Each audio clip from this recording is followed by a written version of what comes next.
If you had asked me 10 years ago what my life would look like today, I would have painted you a picture-perfect dream, a loving husband, a beautiful home, and a little boy who would grow up surrounded by love. But life has a cruel way of laughing in your face when you think you've got it all figured out. My name is Emily, and this is the story of how my entire world collapsed, how the people I trusted the most turned their backs on me, leaving me to fight alone. But if there's one thing life has taught me, it's that even when you're backed into a corner, even when you're stripped of everything, you can still rise. I met James when I was 25. He was charming, responsible, and everything I thought I wanted in a husband. After 2 years of dating, we moved in together, but his family, conservative and traditional, did not approve. No proper woman lives with a man before marriage, his mother had said with a disapproving glance. James loved his family, and I loved James.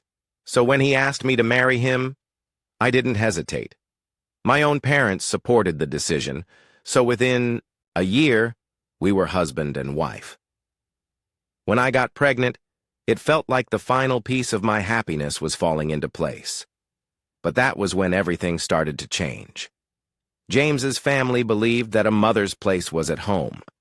My job didn't offer generous maternity leave, and since I had only been there a short time, I wouldn't get much paid time off. They convinced me, no, pressured me, to quit. "It's for the best," James assured me. "You won't have to worry about money. I'll take care of us." My parents agreed. My older brother agreed. I was the only one who felt uneasy about it. But I ignored that feeling because this was my family. I had to trust them. So I gave up my booming career, my financial independence, and my sense of self, believing that love and family were worth the sacrifice. It was the biggest mistake of my life. James changed. It wasn't sudden. It was slow, like a sickness creeping in unnoticed. At first I told myself I was imagining it. He was stressed from work, that's all. But then the little things started piling up. He would snap at me for no reason, refuse to talk, and avoid me altogether. He worked late nights, even on weekends. And when he was home, he only seemed happy when he was with our son. To him, I had become invisible. I still loved him. I tried to fix it. I suggested going back to work so he wouldn't feel pressured. But he refused. "That would be an insult to me and my parents," he scoffed. "They would never accept it." I felt trapped, suffocated in my own home, living with a man who treated me like a ghost. Then I found out why.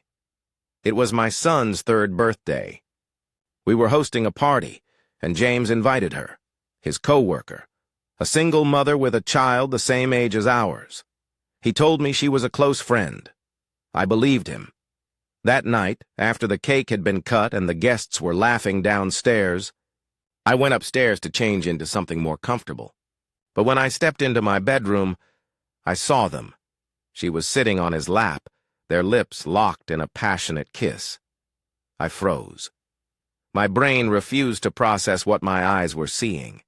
This is our bedroom, our home, our son's birthday. And they didn't even stop. Not until I grabbed her by the hair and dragged her out of the room. James tried to pull me off, but I wasn't weak anymore. Not today. I stormed downstairs, threw her in the middle of the party, and screamed the truth for everyone to hear. I didn't care who was watching. My father pulled me away, locked me in my bedroom, and told me to calm down. No one came to check on me. Hours later, my brother finally let me out, not to comfort me, but to tell me that I needed to apologize. Apologize, apologize. To the man who betrayed me. To the family who wanted to protect their image more than their daughter. That was the moment I realized I had no one. So I made a decision. I was going to leave. I filed for divorce the next day. James was furious. He vowed I would never see my son again. I thought he was bluffing. He wasn't. The custody battle was brutal. His wealthy parents backed him, hiring the best lawyers to destroy me. They painted me as unstable, reckless, and mentally unfit to be a mother. And my own family? They stood against me. They testified in court that I had anger issues, that I drank too much, that James only cheated because he was tired of dealing with me. I fought hard, but they were stronger. James won full custody. My son, my baby, was taken from me. A year passed. Then one day my brother emailed me. James had tricked them. They never got the money he promised. Instead, he treated them like free babysitters, dumping my son at their house every day. My father's business failed, they were struggling, and now they wanted my help. They confessed everything, how James and his lawyer had forced them to lie in court. They were willing to help me get my son back if I paid them, but I wasn't that same naive woman anymore. I secretly recorded everything. With the recording in hand, I went back to court. This time, I was ready. James and his family were exposed for lying under oath.